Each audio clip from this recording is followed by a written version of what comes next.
चंद्रहास जी का चरित्र किसने सुनाया? नहीं, किसने सुनाया? नारद जी ने। थोड़ा ना अब ऐसे बैठना, थोड़ा सुनिए आप।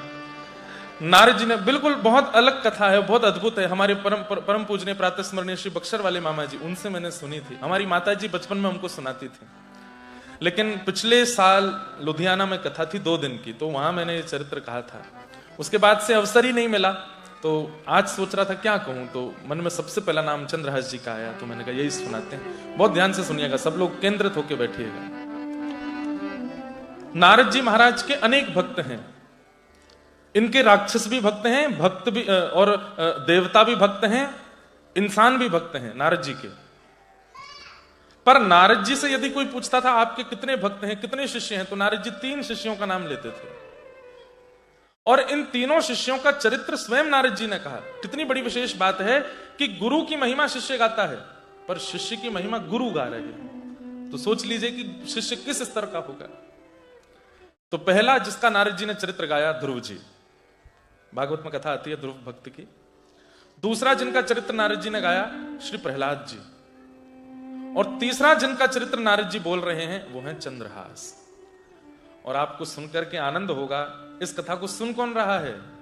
अर्जुन और स्वयं द्वारिकाधीश ठाकुर जी बैठ करके सुन रहे हैं। तो कथा ऐसे प्रारंभ होती है कि महाभारत युद्ध से पूर्व और बाद में पांडवों ने यज्ञ किए थे अश्वमेध। महाभारत युद्ध के बाद जब अश्वमेध यज्ञ किया, तो अश्वमेध यज्ञ में एक नियम होता है कि जो राजा अश्वमेध यज्ञ करता है वो घोड़े छोड़ देता है, और घोड़े के आगे पीछे सेना चलती है, और बोर्ड लेके चलते हैं, उस पर लिखा होता है जिस जिस राज्य से ये घोड़ा निकलेगा वो सब राज्य उसके हो जाएंगे जिसने घोड़ा छोड़ा है। अब जैसे किसी के राज्य में घोड़ा प्रवेश कर रहा है और वो राजा कहे नहीं मेरा राज्य किसी का नहीं होगा, तो घोड़े को बंदी बनाओ और सेना से युद्ध करो। युद्ध करके सेना को परास्त कर दिया तो अश्वमेध यज्ञ वहीं विश्राम हो जाता है। लेकिन सेना ने यदि उसको परास्त कर दिया तो वो जो नगर है वो ऑटोमेटिकली राजा का हो जाता है। मतलब एक बात बड़ी सिंपल है, या तो राजी राजी स्वीकार कर लो कि मैं अपना राज्य उस राजा को देता हूं, या फिर युद्ध करो। अश्वमेध यज्ञ में जो घोड़े छोड़े जाते हैं उनका यह नियम होता है। तो युधिष्ठिर जी ने घोड़े छोड़े हैं, पीछे पीछे धनुष बाण लेकर के गांडीव धनुषधारी अर्जुन चल रहा है। जिस जिस राज्य में घोड़े प्रवेश करते हैं, राजा देखते हैं कि भाई पांडवों से युद्ध नहीं कर सकते, तो वो पहले ही अपनी हार स्वीकार कर लेते हैं। लेकिन कोई कोई राजा कहते हैं नहीं हम अपना राज्य नहीं देंगे, तो अर्जुन उनसे युद्ध करके परास्त करके उस राज्य को अपना लेता है। वही घोड़ा पूरी पृथ्वी की परिक्रमा करके जब लौट के वापस आ जाता है तो वही राजा कहलाता है चक्रवर्ती सम्राट पूरी पृथ्वी का, क्योंकि उसके घोड़े को कोई बंदी नहीं कर पाया।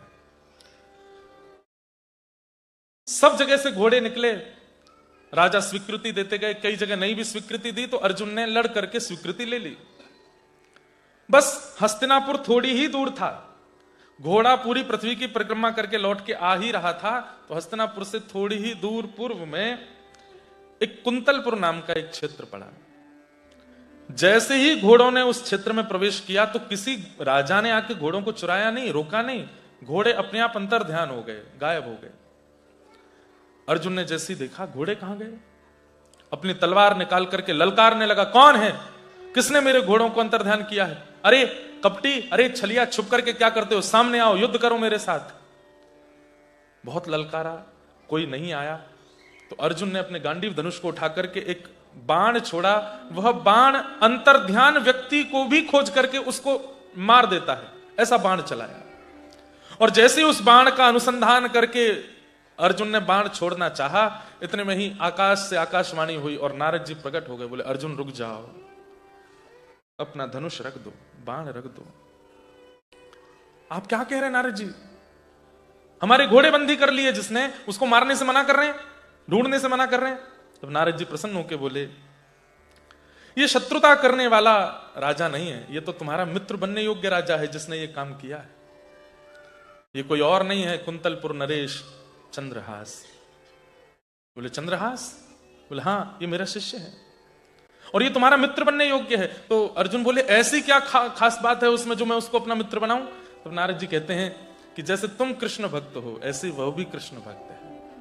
वो ठाकुर जी से प्रेम करता है, ठाकुर जी का बहुत बड़ा प्रेमी है, कृष्ण प्रेमी है, कृष्ण भक्त है। ये बात सुनते ही अर्जुन ने अपने गांडीव धनुष को छोड़ दिया और कहा कि अब मुझे उनसे लड़ना नहीं, अब मुझे मिलना है।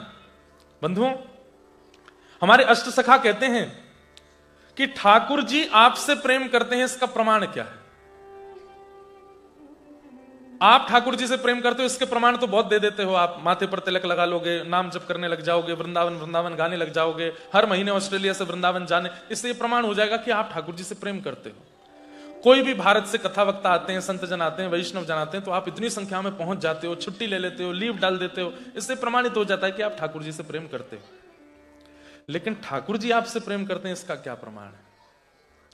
तो हमारे अष्ट सखा कहते हैं, जाको मन रसिकन की सेवा, जाको मन रसिकन, सब लोग गा सकते हो, ताको मन संतन की सेवा, ताको मन संतन की सेवा, संत चरण रज सदा लुभाने, संत चरण रज सदा लुभाने, गिरधर जब अपनों कर जाने, गिरधर जब अपनों कर जाने, गिरधर जब अपनों कर जाने,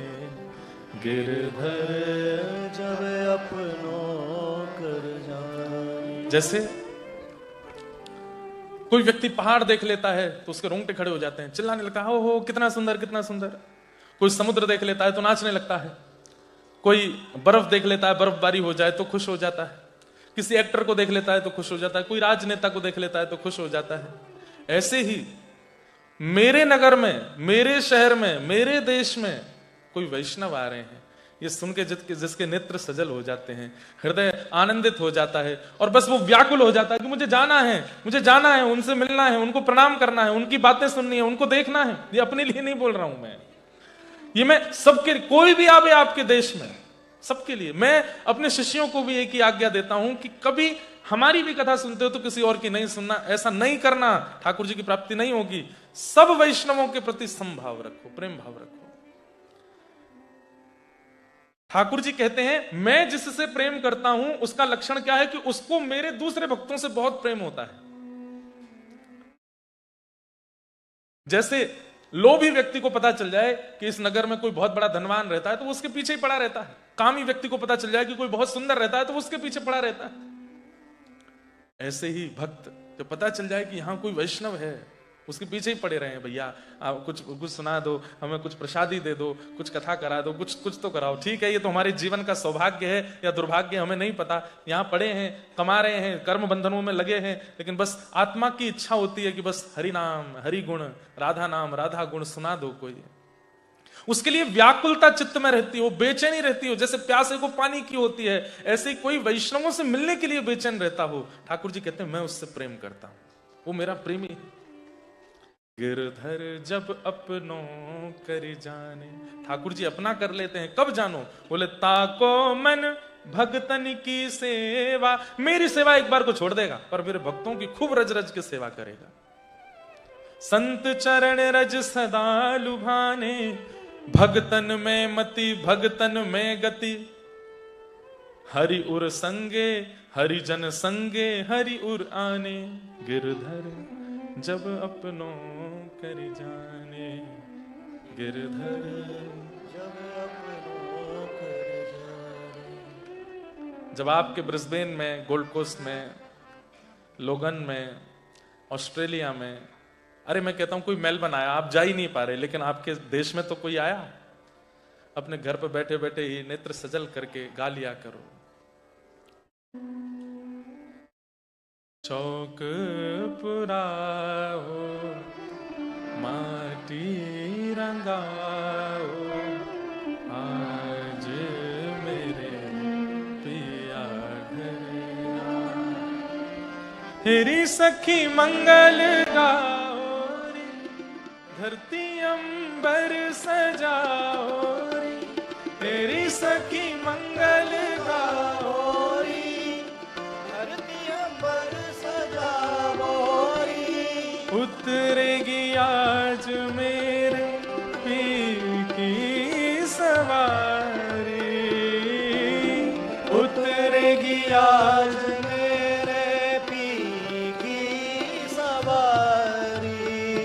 हे अरी कोई काजल लाओरी, मोहे काला टीका लगाओरी, उनकी छब से दिखूं मैं तो प्यारी, उनकी छवि से देखूं मैं तो प्यारी प्यारी। लक्ष्मी जीवारो नजर उतारो, आज मेरे प्रिया घर आवेंगे, आज मेरे पिया घर आवेंगे। हे आज मेरे पिया घर आवेंगे, आज पिया मेरे घर आवेंगे। नंद नंदन के प्यारे मेरे घर आए, नंद नंदन के प्यारे।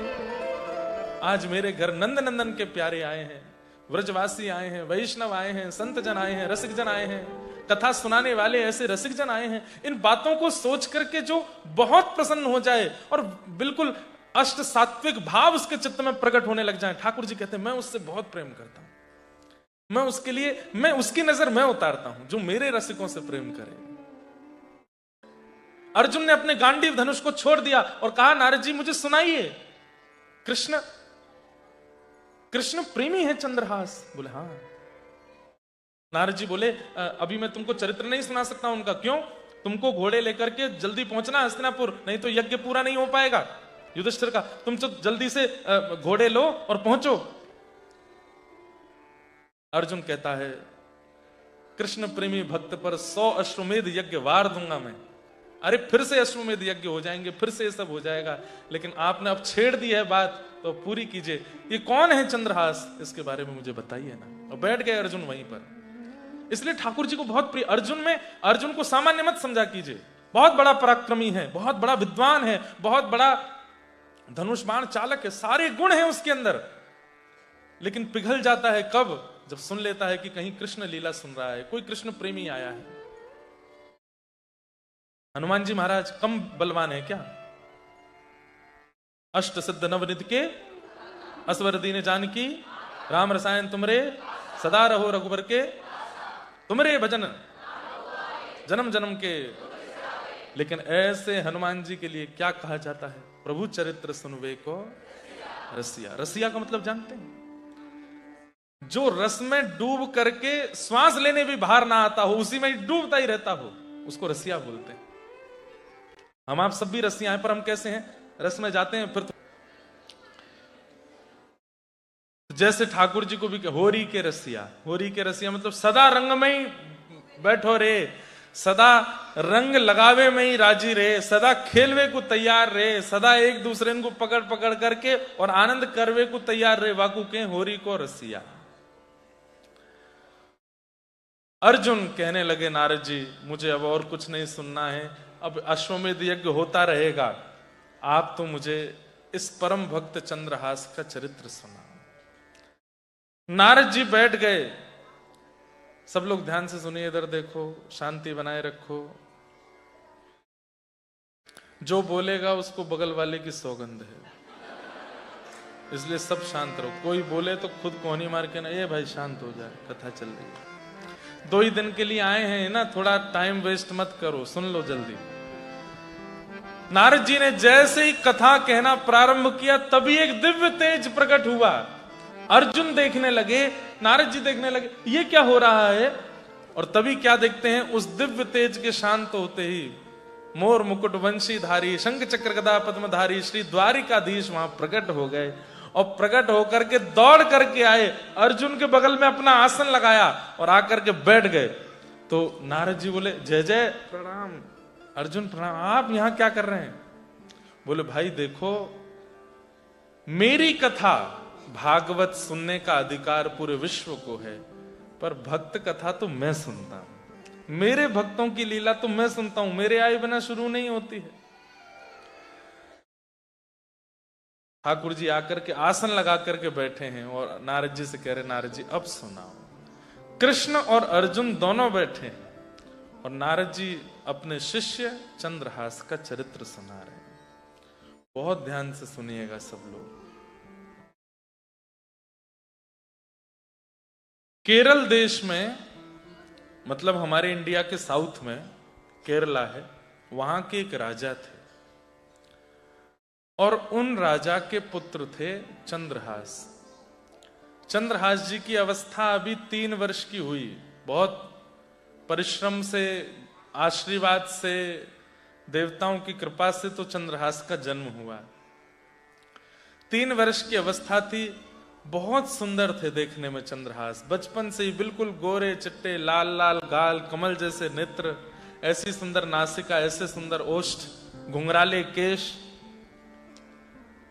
इनके पिता केरल देश के राजा और मां वहां की महारानी। खूब प्रेम से, खूब आनंद से सब चल रहा था, कोई दिक्कत नहीं थी। लेकिन एक दिन किसी अन्य देश के राजा ने उस केरल देश में आक्रमण कर दिया। रात्रि के समय आक्रमण किया, बिना बताए आक्रमण किया, जिसके कारण से केरल देश के राजा अपनी सुरक्षा नहीं कर पाए और पूरा राज्य तो नष्ट हुआ ही हुआ। वे राजा की सेना राजभवन के अंदर चली गई। तो मां ने, जो बालकों की बेबी सिटिंग करते हैं, उनको हमारे यहां धाई मां बोलते हैं, तो महारानी ने अपने पुत्र चंद्रहास को धाई मां को दे दिया। बोले कि सब मरने वाले हैं, कोई नहीं बचेगा यहां पर मेरे पुत्र को कैसे भी बचा लो। ये बच जाएगा तो क्या पता इस राज्य का बाद में उत्थान हो जाए, इसको बचा लो।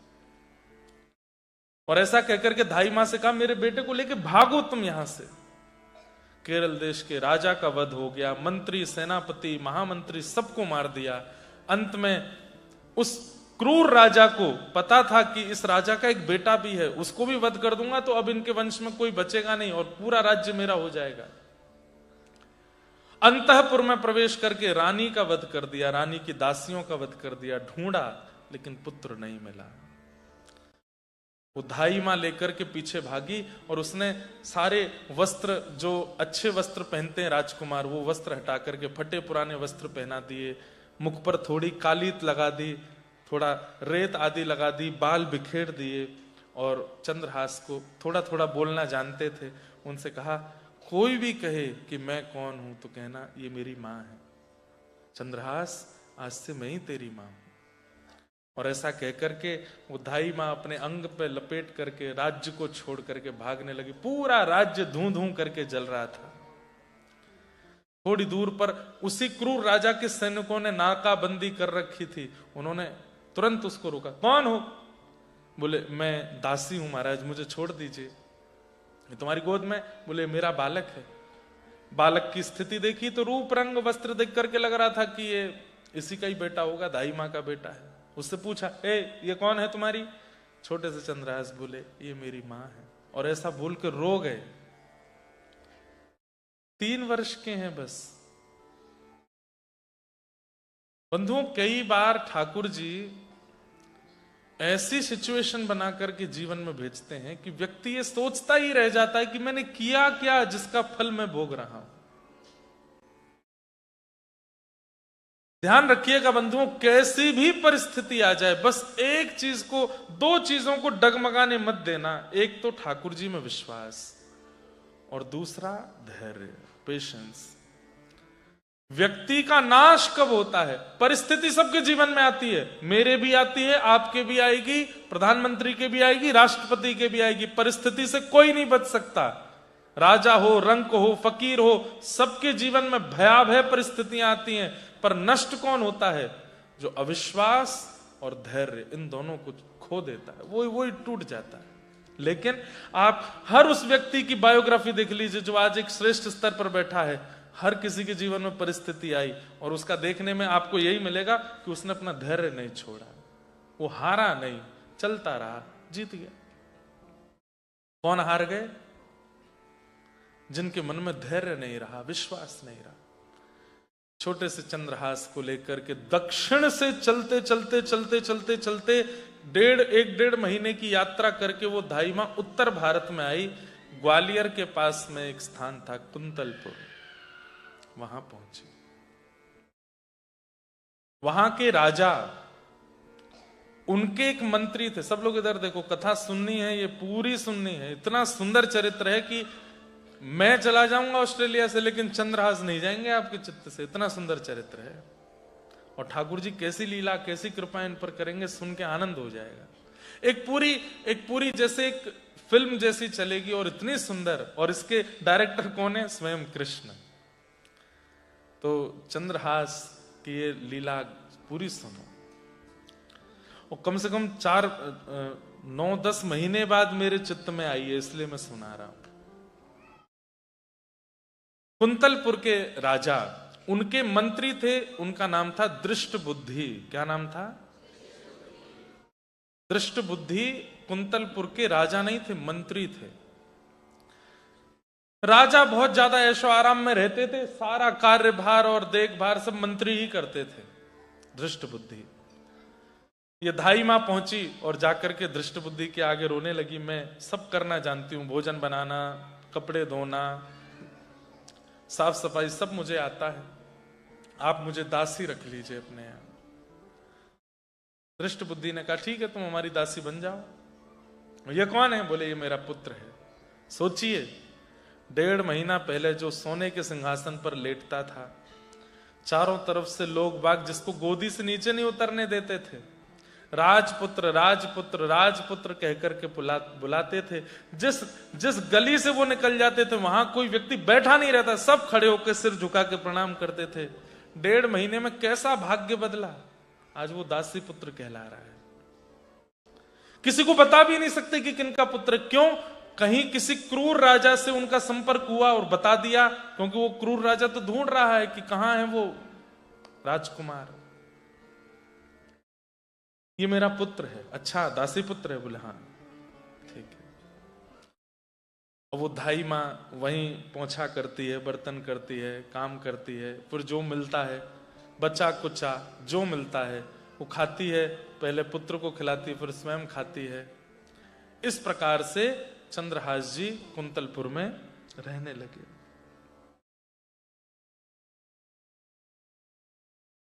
लेकिन सब कुछ सीधा सीधा नहीं चलता भक्त के जीवन में। अब चंद्रहास जी की उम्र लगभग 5 वर्ष की हो गई। कोई नहीं है इनका, माता पिता भाई बंधु परिवार संबंधी सब जा चुके हैं, केवल धाई मां के पास थे। 5 वर्ष के दासी पुत्र हो गए। इनको कोई चंद्रहास के नाम से नहीं जानता, सब दासी पुत्र ही बोलते हैं कुंतलपुर में। बच्चों के साथ बाहर खेलते रहते हैं, प्रतीक्षा करते रहते हैं। कोई बालक आता है तो उसको जाके बोलते हैं मेरे साथ खेलोगे, तो उसके साथ खेलते हैं। आज बच्चों के साथ खेलते हुए जैसे ही लौट के घर आए तो क्या देखते हैं कि धाई मां बीमार पड़ी है। ये आए, मां, जैसे ही बोला मां तो धाई मां के नेत्र खुले और हाथ पकड़ करके कहा मुझे क्षमा कर दो, तुम्हारी मां भी चली गई, पिता भी चले गए, राज्य भी चले गए, सब चले गए, अब मैं भी जा रही हूं, मैं नहीं बच पाऊंगी, मुझे बहुत गंभीर बीमारी हो गई है, तुम कैसे रहोगे, किसके सहारे रहोगे, कौन है तुम्हारा इस संसार में।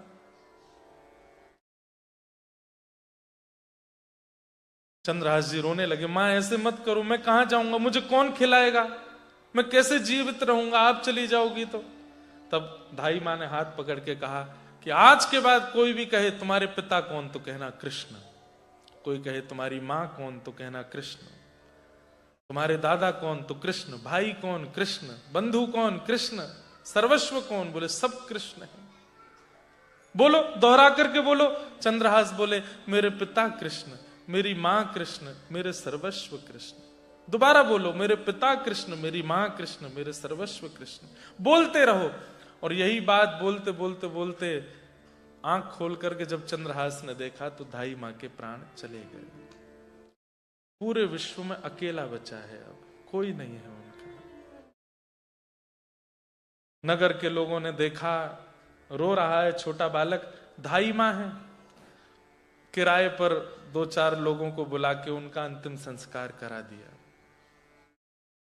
दृष्ट बुद्धि का किराए का मकान था जहां वो रहती थी, काम करती थी, घरों में जाके उससे जो मिलता था उससे किराया पूरा करती थी।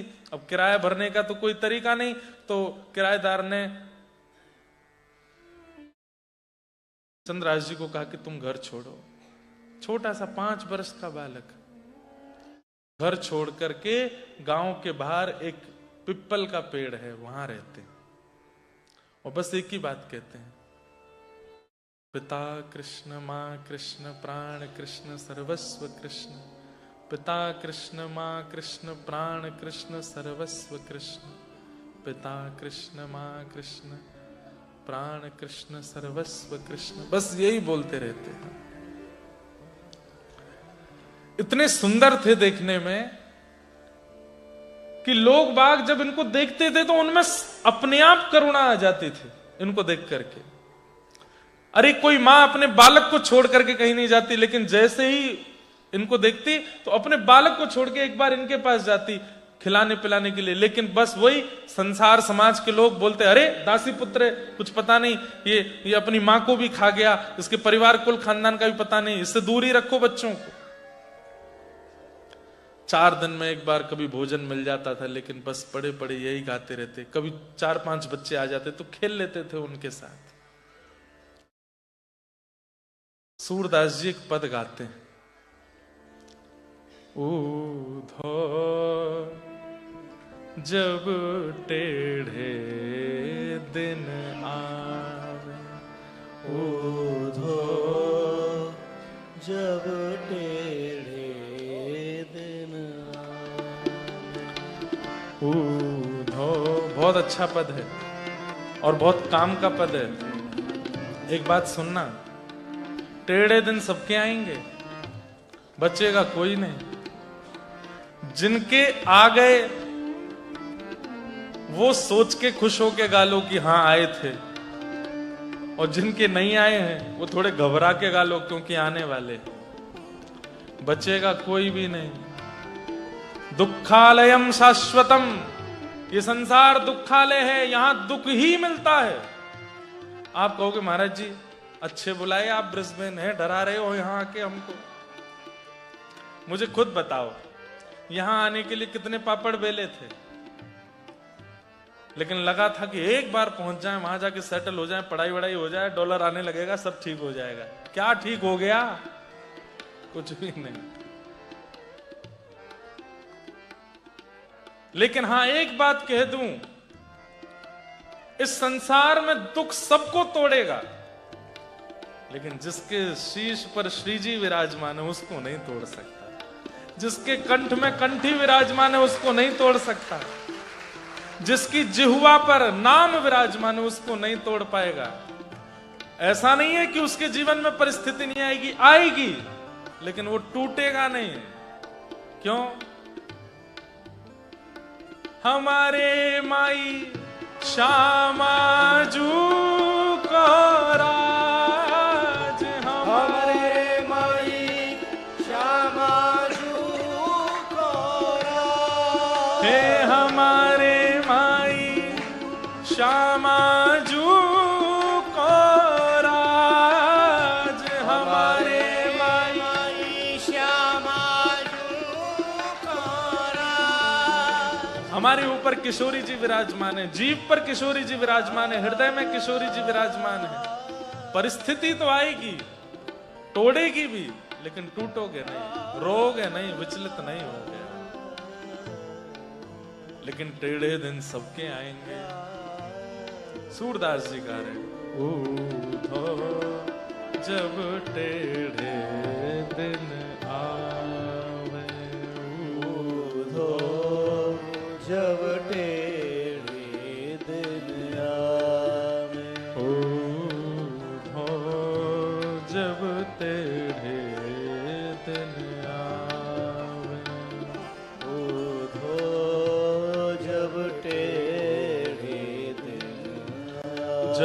टेढ़े दिन आवे,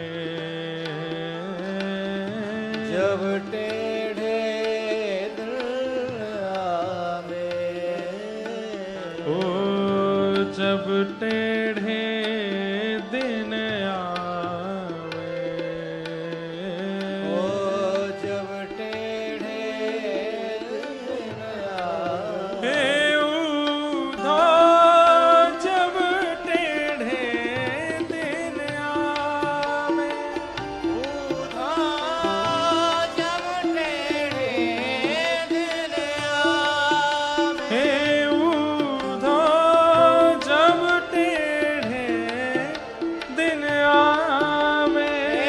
उधा जब टेढ़े क्या होता है आवे, जब टेढ़े दिन आते हैं तो क्या होता है? जो भोग चुके हैं वो रिलेट करेंगे और जो नहीं भोगे वो तैयार रहना है। इष्ट मित्र मुख हूं नहीं बोलत, इष्ट मित्र मुख हो नहीं बोलत, आपके मित्र और आपके परिवारी जन फोन उठाना बंद कर देंगे। सामने से दिख जाओगे तो नजर फेर लेंगे, देखेंगे भी नहीं, बात नहीं करेंगे आपसे। अरे क्या बात करना, अपने दुख रोएगा मेरे आगे आके। इष्ट मित्र मुख हो नहीं बोले, इष्ट मित्र मुख हो नहीं बोले, देखत नैन चुरावे हो, देखत नैन चुरावे, और सोना छुएत होत है माटी। सोना छुअत होत है माटी, कहा एक समय ऐसा था कि मिट्टी छू देते थे तो सोना हो जाता था, जो सोच लेते थे वो प्राप्त हो जाता था, जैसा चाहते थे वो मिलता था। अब जो सोचते हैं वो बर्बाद और हो जाता है, जहां जाते हैं वो खत्म और हो जाता है, जिसको छू देते हैं वो नष्ट हो जाता है। सोना छुएत होत है माटी, सोना छुअत होत है माटी, और तब मूरख ज्ञान बतावे, मूरख ज्ञान बता, जब टेढ़े दिन आएंगे। सुनो, हाँ एक बार भारत में चले जाओ, वहां पे फलाना नाम का स्थान है, वहां जा करके और ऐसा कर आओ, वहां दिया जलाए आओ, वहां पे ये कर आओ, ये कर आओ। अच्छा ऑस्ट्रेलिया में ही कुछ बता दो, बोले अच्छा चौराहे पे जाकर के वो धर आओ दीपक, उसमें ये कर आना, पापड़ में वो मिलाया ना, पीछे मुड़ के नहीं देखना। पीपल पे काला धागा बांध के घूमो, यहाँ पे ये वाला नग पहनो, इसमें ये वाला, इसमें ये वाला, इसमें ये वाला, इसमें ये वाला। 5 ही उंगली हैं क्या, पहनने तो 6 पड़ेंगे, इसमें भी पहनो। एक काम करो, एक गंडा यहाँ बांध लो, गले में पहन के घूमो, एक कमर पे भी कुछ बांध लो। तब मूरख ज्ञान बतावे हो, मूरख ज्ञान बतावे, ऊधा जब टेढ़े दिन आवे, ऊधा जब टेढ़े दिन आवे, हे ऊधा जब टेढ़े दिन आवे, ऊधा जब टेढ़े दिन आवे। असल बात क्या है? अपनो अपनो भाग्य सखीरी, अपनो अपनो भाग्य सखी, हे काको दोष लगावे, ओ अरे मेरा तो 1 मिलियन का फायदा होने ही वाला था, ये रमेश आ गया बीच में, उसने आकर के ये टांग अड़ा दी, तभी मेरा काम रुक गया। मेरा तो ये काम हो ही जाना था, मेरी पत्नी ने रोक दिया मुझको, मेरा तो ऐसा हो ही जाना था, पर ये हो गया। ये हम कार्य बिगड़ जाने के बाद, हारने के बाद, अनुपलब्धि प्राप्त करने के बाद में फिर सोचते हैं किसके कारण हुआ। अरे कभी खुद के लिए नहीं सोचा कि तुम ही अयोग्य हो, नहीं हो पाया तुमसे, इसकी वजह से नहीं हुआ, ये मैंने कह दिया था तो नहीं हुआ, ये नहीं हुआ। अपनो अपनो भाग्य सखी रे, अपनो अपनो भाग्य सखी काको दोष लगावे, काको दोष लगावे। बहुत सुंदर बात।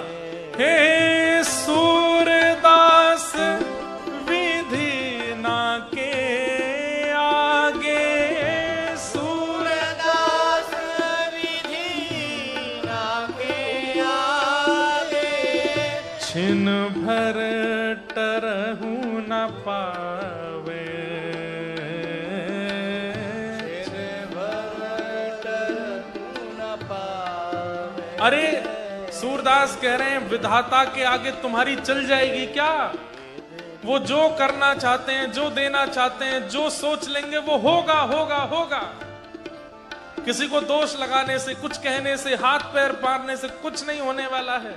सूरदास विधना के आगे छिन भर टिक न पावे, कोई टिक नहीं सकता है विधाता के आगे।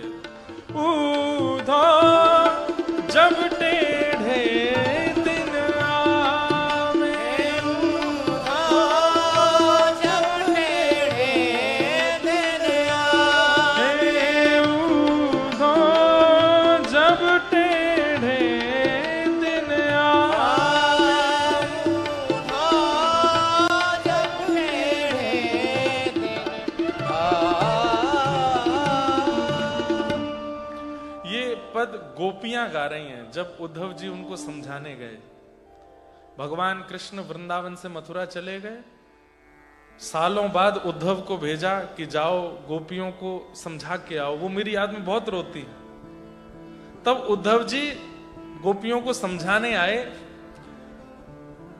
तब गोपियां गाती हैं, ऊधो जब टेढ़े दिन आवे, टेढ़ी मेढ़ी बनी कुबरी, वाको हरि लिपटावे। मथुरा जाके हमने सुना था कुब्जा, उसकी कमर 3 जगह से टेढ़ी थी, उसको हरि ने हृदय से लगाया। और चंद्रवदन सी सुभग राधिका, चंद्रवदन सी सुभग राधिका, वाको योग सिखावे, उसको सिखाने के लिए उद्धव को भेजा है। ये सब हमारे टेढ़े दिन हैं। अपनो अपनो भाग्य सखीरी, काको दोष लगा।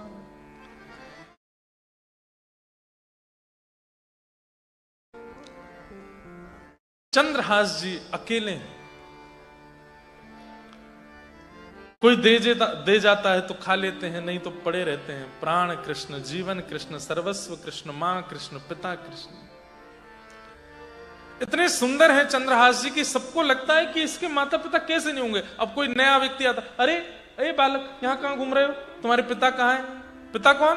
मेरे पिता कृष्ण। अच्छा, मां कौन है? बोले मां भी कृष्ण। घर बार कहां है तुम्हारा? बोले सर्वस्व कृष्ण है। ऐसी बात बोलते तो गृहस्थी लोग तो छोड़ के चले जाते, पर कभी संत महात्मा साधु आ जाते, जब ये बात सुनते तो फिर उनको अपने झोले में से कुछ निकाल के खिला देते, थोड़ी देर अपने पास बैठा लेते, वस्त्र पहना देते, कभी अपने कमंडल से जल पिला देते, उनको करताल दे देते, बजा के कीर्तन कराते। चंद्रहास जी का ऐसा स्वरूप। जब कोई नहीं मिलता था तो प्राण कृष्ण, जीवन कृष्ण, मां कृष्ण, पिता कृष्ण ऐसा कहकर के बोलते थे। एक दिन आकाश मार्ग से श्री नारद जी महाराज जा रहे थे और तभी नारद जी ने देखा कि एक पीपल वृक्ष के नीचे छोटा सा बालक पिता कृष्ण मां कृष्ण जीवन कृष्ण से ऐसा बोल रहा है। एक बात याद रखिएगा बंधुओं, हमारे गुरु ने हमको तिलक दिया, हमारे गुरु ने हमको मंत्र दिया, हमारे गुरु ने हमको विधि दी। अब गुरु जी तो देके चले गए, शिष्यगण क्या करते हैं, कुछ दिन उस नियम का पालन करने के बाद फिर भूल जाते हैं, फिर नहीं करते, मंत्र भी नहीं करते, तिलक भी धारण नहीं करते, नियमों का पालन भी नहीं करते। इन सब का अपराध गुरु जी को लगता है। हमको तो कभी कभी छींक आती है तो मुझे लगता है आज कोई वैष्णव बालक ने तिलक नहीं लगाया होगा। कभी कभी सिर दर्द होता है, मैंने कहा अरे भाई कौन क्या खा रहा है।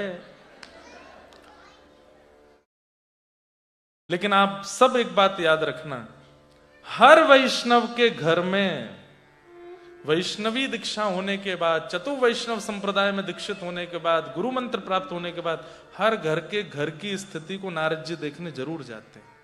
ये नियम कर रहा है कि नहीं, सेवा कर रहा है कि नहीं, भाव से है कि नहीं, कुभाव तो नहीं है, अविश्वास तो नहीं है।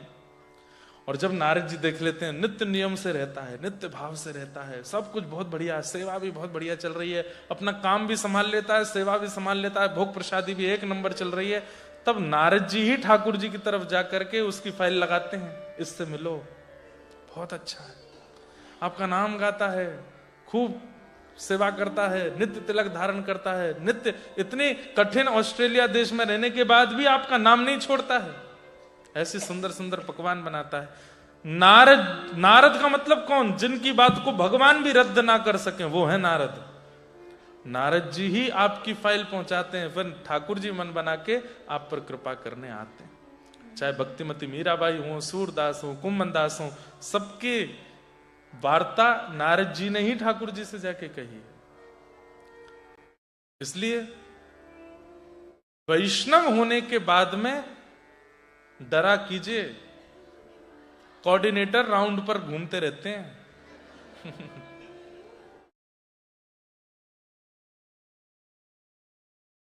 नारद जी महाराज ने जैसे ही देखा चंद्रहास को, पहुंच गए।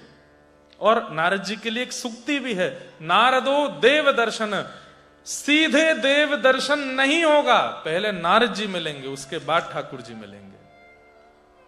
नारद जी महाराज ने आकर के जैसे ही बालक को देखा, बालक, अरे लाला क्या नाम है तुम्हारा? चंद्रहास जी की आंख खुले, कौन हो? मैं चंद्रहास। अच्छा, तुम्हारी मां कहां है? मेरी मां कृष्ण है। पिता कहां है? मेरे पिता कृष्ण है। घर कहां है? बोले घर भी श्री कृष्ण है, सब कुछ कृष्ण है। बड़ी अच्छी अच्छी बातें करते हो।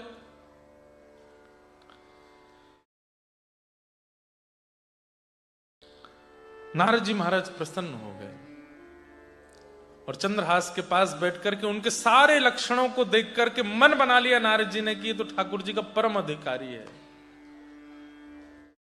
बालक, जिन कृष्ण का तुम नाम ले रहे हो, मिलना चाहते हो उनसे? बोले हाँ, मैं मिलना चाहता हूं। इधर आओ, उसके लिए थोड़ा प्रयास करना पड़ेगा। क्या? मैं मंत्र दूंगा, उस मंत्र का गान करना पड़ेगा और मैं सेवा दूंगा, ठाकुर जी की सेवा करनी पड़ेगी। और श्री नारद जी ने चंद्रहास जी को अपने समीप बुला के उनके कान में गुरु मंत्र दीक्षा दे दी। नारद जी ने चंद्रहास जी को गोपाल मंत्र दिया और गोपाल मंत्र देने के बाद में बोले अब तुम्हें सेवा भी करनी पड़ेगी ठाकुर जी की। तो सेवा क्या करें? बोले तुम जिन कंचों से खिलते हो उन कंचों को लेके आओ। कंचा जानते हैं? कंचों को लेकर के आए तो उन्हीं कंचों में छोटे से शालिग्राम भगवान थे, जिनको ये पहचानी, उनसे रोज खिलते थे। नारद जी ने कहा ये कंचा नहीं है, ये शालिग्राम जी, इनको दो। बोले शालिग्राम ये भगवान है? बोले हाँ। ये कैसे भगवान है? पत्थर जैसे गोल मटोल भगवान। तब कथा सुनाई। बोले कि एक कन्या थी, उसने भगवान की तपस्या करके प्रार्थना की कि मैं आपको यशोदा देवकी की तरह गोद में खिलाना चाहती हूं। तो भगवान ने उसको वरदान दिया, ठीक है, कालांतर में आप गंडकी नदी बनोगी और आपकी गोद में मैं शालिग्राम बन करके आऊंगा। अभी हम कुछ महीने पहले कथा करके आए मुक्तिनाथ, वहीं गंडकी जी के भीतर से शालिग्राम जी प्रकट होते हैं। पूरी कथा सुनाई और बोले इस प्रकार ये शालिग्राम है। अब लाला, जो मैंने मंत्र दिया उसका पाठ करना और नित्य इनकी सेवा करना, कृष्ण तुमको मिलेंगे, मेरा आशीर्वाद है। चंद्रहास जी बोले मेरे पास घर तो है नहीं, छत तो है नहीं, ये ठाकुर जी को कहां विराजमान करूंगा, क्या भोग लगाऊंगा, कैसे करूंगा, सब कैसे होगा। नारद जी बोले बहुत सरल सेवा है शालिग्राम जी की। बोले क्या? दिखा के खा लो, धो के पी लो। शालिग्राम जी की सेवा कैसी है? दिखा के खा लो, कुछ भी बनाओ ठाकुर जी को दिखाओ, उसके बाद उसको पालो। और धो के पी लो मतलब उनका अभिषेक करके जो उनका चरणामृत है उसका पान कर लो। बस इतनी सेवा है, इससे ज्यादा कुछ। और हो सके चंदन घिस के एक टीका लगा दो, बस तुलसी पधरा दो, इससे अधिक सेवा नहीं। पर हाँ, करने वाले यज्ञोपवीत धारण करने वाले होने चाहिए, शिखा होनी चाहिए, गायत्री करने वाले हों। बाकी सेवा में और ज्यादा विधान नहीं, करने वाला योग्य होना चाहिए बस। बोले मैं इनको कैसे करूंगा, क्या करूंगा, मेरे पास घर तो है नहीं, कुछ भी व्यवस्था नहीं है, मैं कैसे करूंगा इनकी सेवा। नारद जी बोले मेरा काम तुमको मंत्र देना और सेवा देना था, अब करोगे कैसे ये तुम जानो। आपने क्या कहा? दिखा के खा लूं और धो के पी लूं। बोले हाँ। सोई चंद्रहास ने छोटे से शालिग्राम जी मुंह में रख लिए और अपने साइड वाले गाल में रख करके बोले अब हो जाएगा, जो भी पीऊंगा धुल करके पेट में जाएगा, जो भी खाऊंगा दिख करके पेट में जाएगा। नारद जी महाराज सिर पकड़ के बोले हे भगवान, कैसा शालिग्राम जी खा गया। लेकिन नारद जी को इतना प्रेम उमड़ा चंद्रहास पर, इतनी दया आ गई, अधिकार दे दिया। बोले ठीक है, लेकिन रोज रोज नहीं, जब कहीं जाओ लगे कि पीछे से कोई ले ना जाए तो रख लिया करो। तो चंद्रहास जी अपने मुंह में शालिग्राम जी रखते थे। कई बार ना बहुत भोले लोग जो होते हैं, बहुत सीधे भक्त जो होते हैं, बहुत भोंदू जो होते हैं, उनके लिए बहुत नियम नहीं बनाते ठाकुर जी। ये नियम तो मेरे और आप जैसे चतुर शिरोमणियों के लिए होते हैं, जो भयंकर चतुर हैं, धन कमाने में पीछे नहीं, कुछ खाने में पीछे नहीं, किसी के साथ छल कपट करने में पीछे नहीं। उनके लिए सारे नियम बनाते हैं ठाकुर जी। सुबह 4 बजे सेवा करोगे तो ही तुमको फल मिलेगा, पवित्र रहोगे तो ही तुमको फल मिलेगा, ऐसे करोगे तो ही लेकिन जो बहुत सीधे होते हैं, सरल होते हैं, बिल्कुल भोंदू होते हैं, जिनको छल कपट आता ही नहीं है, झूठ बोलते ही नहीं है, ऐसे लोगों की ना सामान्य सी सेवा में भी ठाकुर जी कहते कोई नियम नहीं है तुम्हारे। कर्मा बाई के लिए बोल दे तू बिना नहाए धोए ही खिचड़ी बना, मैं आऊंगा खाने। और हमारे लिए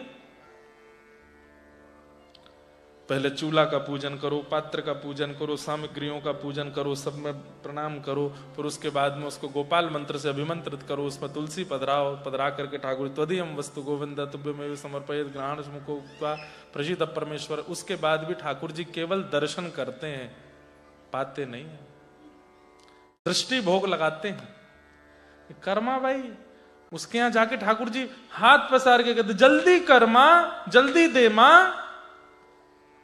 महाप्रभु जगन्नाथ आज भी कर्मा की खिचड़ी प्रसिद्ध है वहां पर। तो ये बात हेंस प्रूव्ड हो गई है कि बहुत सीधे जो होते हैं, सर जैसे छोटे बच्चे हैं ना जो यहां घूम रहे हैं, ऐसा स्वभाव जिस 25 वर्ष से 30 वर्ष 40 वर्ष 50 वर्ष की व्यक्ति का ऐसा स्वभाव मतलब ऐसे नहीं लॉलीपॉप लेते घूमा है और इधर गिरे उधर गिरे, इस पर रो जाए बिखर जाए। स्वभाव मतलब वो सीधे कितने होते हैं। छोटा बच्चा जोर से गिर जाता है, बहुत जोर से लग जाती, लाल पड़ जाता है मुंह, तभी माँ क्या कहती है, झुंझुना लेके देख देख देख, अरे देखो कुछ नहीं हुआ, पिट्टी हो गई, हाँ इसने मारा, जमीन ने मारा, ले पीट दिया। वो बालक खुश हो जाता है, मारा इसने, अपना दर्द भूल जाता है, झुंझुना पे दर्द भूल जाता है, टॉफी पे दर्द भूल जाता है। झूठ बोल दो कल मेला में लेके जाएंगे तो सो जाता है। अच्छा आपको चॉकलेट खानी है, बोला हाँ जल्दी से दवाई खा लो फिर देंगे। दवाई खा लेता है बेचारा, फिर चॉकलेट के लिए रोता रहता है, माँ देती नहीं। झूठ बोल दो, मतलब उसका स्वभाव कैसा है, सहजता में प्रसन्न होना, सब पर विश्वास कर लेना, अपनी बुद्धि विवेक से ज्यादा चतुराई ना रखना, सब में गुण देखना, सब अच्छे हैं संसार में, कोई बुरा नहीं है। जब बालक छोटा होता है तो कभी किसी दीनहीन को देखता है तो कह देता है माँ ये ऐसे क्यों है, इसको कुछ खाने को दे दो, इसको कुछ पीने को दो। वही बालक जब 22-23 का हो जाता किसी पे दया नहीं आती उसको फिर।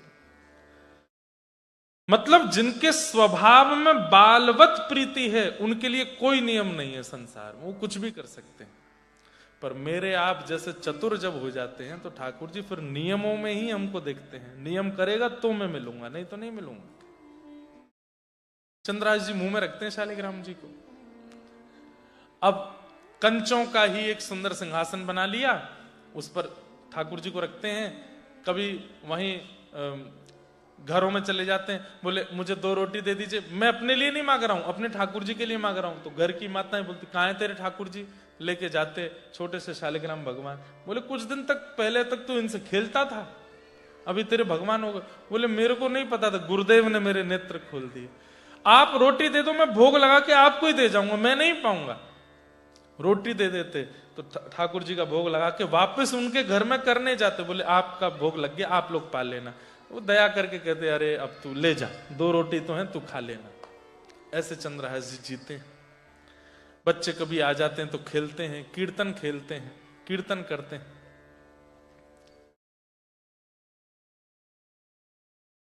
ऐसा जीवन चंद्रहास जी का चल रहा है। तभी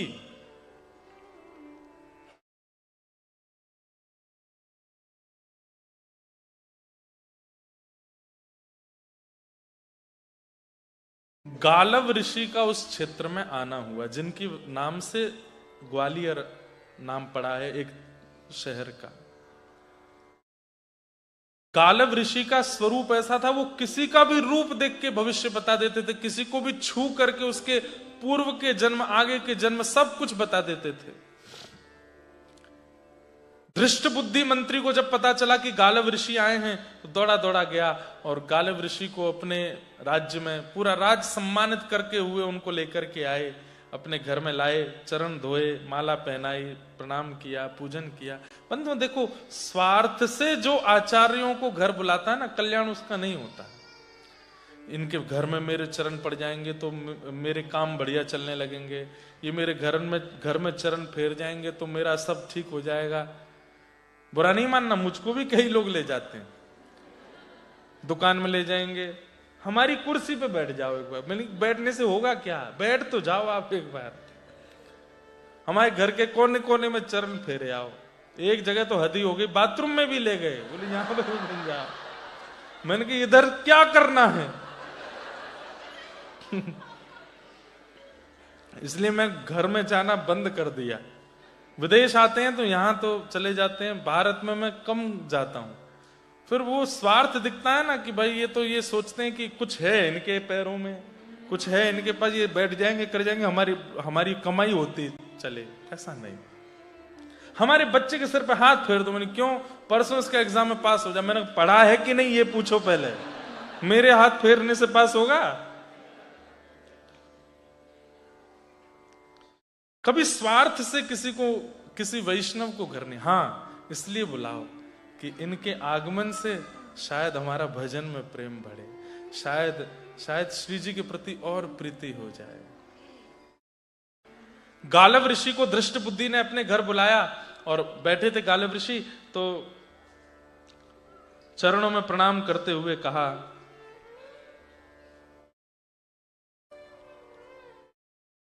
महाराज मेरे परिवार पर थोड़ी दृष्टि डाल के बताइए ना, सब ठीक है कि नहीं।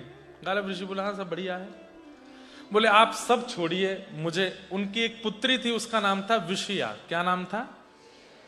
और उनका एक पुत्र था, पुत्र का नाम था माधव, धृष्ट बुद्धि मंत्री के।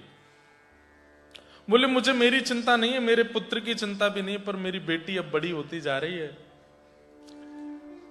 इसके बारे में बता दीजिए कि बस इसका भविष्य कैसा होगा, इसका पति कैसा होगा, सब चीज थोड़ा बता दीजिए, बस मैं उसकी चिंता से मुक्त हो जाऊं। पिता की एक ही चिंता रहती है, बेटी का सब मंगल रहे। तो गालव ऋषि ने बुलाया और विषया को सामने बुला करके बैठे, उसको देखा, देख करके बोला बहुत उत्तम भविष्य है तुम्हारी बेटी का। बोले अच्छा, ब्याह कैसे होगा? बोले कि परम सुंदर इतना सुंदर होगा जिससे इनका ब्याह होगा कि उसको देखते बनेगा। विवाह में इनको कम उसको ज्यादा देखेंगे सब लोग। बहुत सुंदर होगा। और क्या गुण होगा? सरल, सहज और योग्य गुण वाला होगा। और तीसरा, इसी कुंतलपुर का वो राजा बनेगा। ये सुनकर के तो धृष्टबुद्धि नाचने लगा। मैं जिस नगर का मंत्री हूं उस नगर का भावी राजा मेरी बेटी से ब्याह करेगा। अरे महाराज, गालव ऋषि के चरण में पड़ गया, चंदन लगावे, कभी दक्षिणा लाके देवे, सोने के आभूषण पहनावे। वाह महाराज जी, आपने तो कृपा, मतलब मेरी पुत्री कुंतलपुर की महारानी होगी। बोला हाँ, ये राजा से ब्याह करेगी। दृष्टबुद्धि की पत्नी बैठी थी, बोले कि महाराज जी, संसार में सब में गुण ही नहीं होते, अवगुण भी होते हैं, कुछ अवगुण भी बता दीजिए। तो गालव ऋषि कहते हैं, तुम्हारे जो जमाई होंगे, मतलब तुम्हारी बेटी जिनसे ब्याह करेगी, उससे तुम्हारी बिल्कुल नहीं बनेगी। मतलब दृष्टबुद्धि, तुम अपने होने वाले दामाद को बिल्कुल पसंद नहीं करोगे, और वो तो तुम्हारे प्रति फिर भी भाव रखे, पर तुमको वो बिल्कुल प्रिय नहीं। तो दृष्टबुद्धि बोले, ऐसा कैसे हो सकता है? मैं कुंतलपुर का मंत्री हूं, मैं जिस राजा के सदैव अधीन रहता हूं, उस राज पदवी पर अगर मेरे दामाद बैठे तो मैं उनसे बैर कैसे कर सकता हूं? बोले तुम्हारे दामाद से बनेगी नहीं। दूसरी बात, तुम्हारी बेटी के विवाह में एक अड़चन आएगी, और वो अड़चन तुम ही होगे। तुम ही नहीं होने दोगे ब्याह। पूरे प्रयास करोगे, एड़ी से चोटी तक जितनी ताकत लगा सकोगे अपनी बेटी के ब्याह को रोकने की, सब करोगे तुम। अब परिवार के सब लोग दृष्टबुद्धि को देखें। दृष्टबुद्धि बोले, मुझे तो समझ ही नहीं आ रहा है, ये आप कैसी बात कर रहे हैं? गुण और अवगुण का मेल ही नहीं हो रहा है। आपने जो गुण बताए वो अवगुणों से मिल नहीं रहे हैं।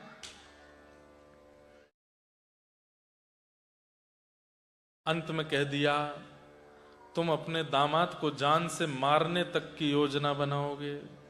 ये सुनते ही उनकी बेटी बिशिया तो रोने लगी, पिताजी आप ऐसा करोगे? दृष्टबुद्धि बोले, मैं तो समझ ही नहीं पा रहा हूं ये हो क्या रहा है। हे महाराज, बोले समय आएगा तो मेरी वाणी असत्य नहीं होगी, मैं जो बोल रहा हूं ये होगा होगा होगा। दृष्टबुद्धि बोले, आपको आगे भी जाना था ना, चलें? आज्ञा। गालव ऋषि उठ करके आगे निकले। जैसे ही महल से बाहर निकले तभी क्या देखते हैं, चंद्रहास जी वहीं खेल रहे हैं। और चंद्रहास जी के रूप को देखते ही गालव ऋषि वहीं स्तब्ध हो गए। दृष्टबुद्धि बोले, चले महाराज? कुछ नहीं उत्तर दे रहे हैं, बस अपलक नेत्रों से चंद्रहास को देख रहे हैं। बंधुओं, एक बात कहूं, वैष्णव के रूप में सौंदर्य भले ही कम हो पर आकर्षण पूर्ण होता है। वो भले ही हमारी जैसी क्रीम पाउडर नहीं लगाते होंगे, पर वैष्णव का रूप आकर्षण ऐसा होता है कि एक बार कोई देख लेता है तो उसके चित्त में भी विकार होते हैं ना, तो वो विकार नष्ट होने लगते हैं। मीराबाई बहुत सुंदर थी, पर जब मीराबाई कीर्तन करती थी, नृत्य करती थी, तो कई कृष्ण भक्त, कई भावुक लोग आकर के मीराबाई का नृत्य गान देखते थे। लेकिन कई लोग, कामी लोग भी वहां आकर के बाईसा को देखने का प्रयास करते थे। कहते हैं कि वो जब आते थे तो काम लेके आते थे, लेकिन बाईसा को थिरकता देख के काम नष्ट हो जाता था उनका। उनकी सुंदरता को देख करके पवित्र हो जाते थे, नेत्रों से आंसू बहाने लगते थे, चरणों में गिर जाते थे। हम तो बड़े दुर्भाव लेकर के आए थे, पर आपका रूप देख करके सब नष्ट हो गया। कृष्ण भजन, कृष्ण भक्ति यदि चित्त में होगी तो आपको देख के, आपसे मिलके, आपसे बात करके सामने वाले के चित्त में संसार का भाव आएगा ही नहीं, ठाकुर जी का ही भाव आएगा। गालव ऋषि बोले, दृष्टबुद्धि बोले, महाराज क्या देख रहे हैं? बोले, ये बालक कौन है? तो दृष्टबुद्धि तो जानते ही नहीं, मंत्री कहां जाने कौन दासी पुत्र क्या। बोले, पता नहीं महाराज कौन है, ऐसी घूमता रहता। तो दृष्टबुद्धि का बेटा माधव आया, पिताजी भूल गए ये बालक कौन है? बोले, कौन? अरे केरल देश की एक दासी आई थी हमारे घर में, बचपन में काम करती थी, जब ये बहुत छोटा था उसके प्राण चले गए थे, हाँ हाँ हाँ हाँ, एक दासी आई थी। बोले हाँ ये उसी का ही बेटा है, दासी पुत्र है। महाराज दासी पुत्र है, कोई विशेष बात? गालव ऋषि हंस करके बोले एक दिन कुंतलपुर का राजा बनेगा ये।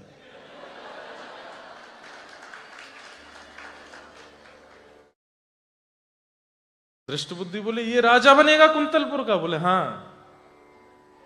असंभव, इसके पिता का पता नहीं, इसकी मां का पता नहीं, इसके परिवार खानदान का पता नहीं, और राजवंश तो राजघराने से चलेगा, उनके पुत्र का पुत्र राजा बनेगा, ऐसे चलता है, ये कैसे राजा बन जाएगा? गालव ऋषि बोले मैं जो बोलता हूं वो होगा, यही राजा बनेगा।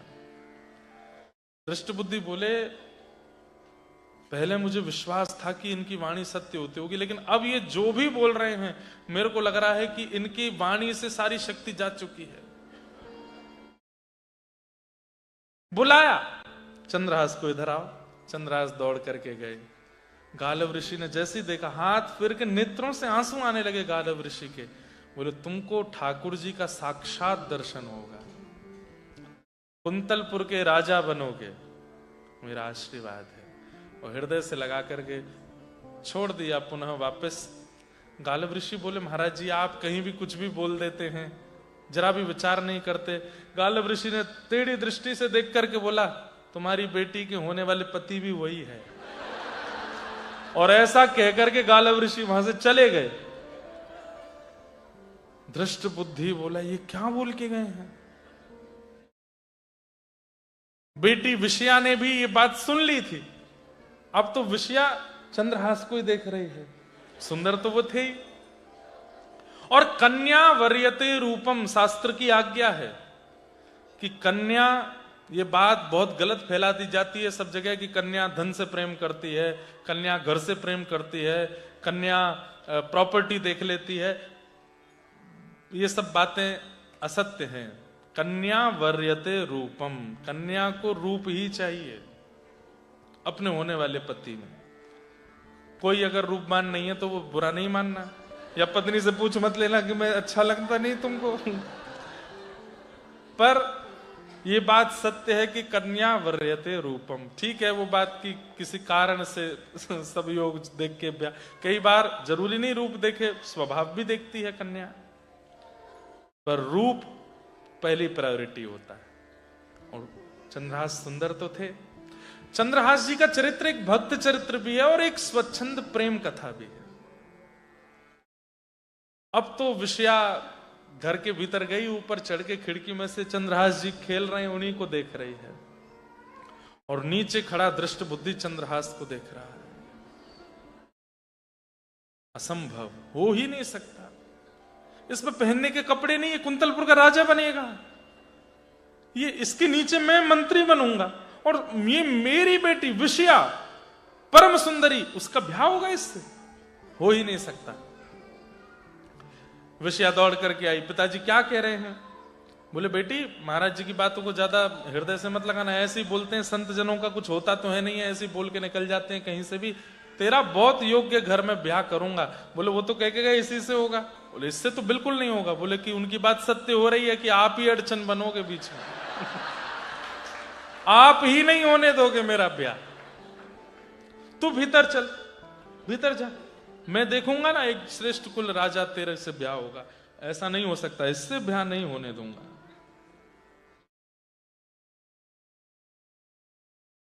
चंद्रहास जी अपने ठाकुर जी की सेवा करते हैं और खूब प्रेम से बस भजन करते हैं। पूरे नगर के लोगों को संकीर्तन कराते हैं, खूब आनंद में नाचते हैं, गाते हैं।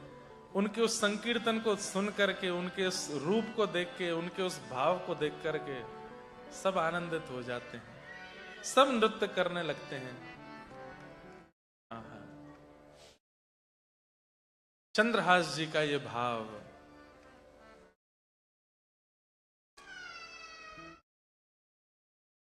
अरे ऐसो हाँ ऐसो, सब जगह जाकर के चंद्रहास जी मानो यही गाते हैं। अरे ऐसो चटक मटक सो ठाकुर तीनों लोकन हूँ मैं नाथ, ऐसो चतक मटक सो भाग।